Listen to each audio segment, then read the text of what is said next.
Assalamualaikum students, how are you all? I hope you all are fine. Okay, students, open your My World book and page number 35. Today's topic is animals, यानी जानवर, ठीक है, wild animals. Match the animals with their bodies. आपने क्या करना है कि इनकी फेसेस को पहले आपने देखना है, ठीक है, उसके बाद इनकी बॉडीज़ को आपने देखना है. सबसे पहले इनके फेस को इनकी बॉडी के साथ मैच करना है, ठीक है. आप लोगों को पता होना चाहिए है कि कौन सा एनिमल का ये मतलब फेस से मैच कर रहा है, ठीक है, इसकी बॉडी.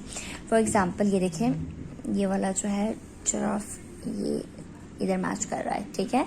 एंड ये देखें, ये लॉइन इधर मैच कर रहा है. एंड दिस इज एलिफेंट इधर मैच कर रहा है, ठीक है.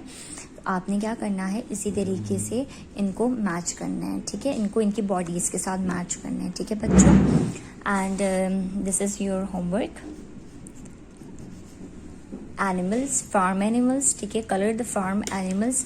आपका ये होमवर्क है, आपने अपने घर में इसको कंप्लीट करना है, ठीक है बच्चों. और आपका जो ये टॉपिक है एनिमल वाला, वो कंप्लीट होता है.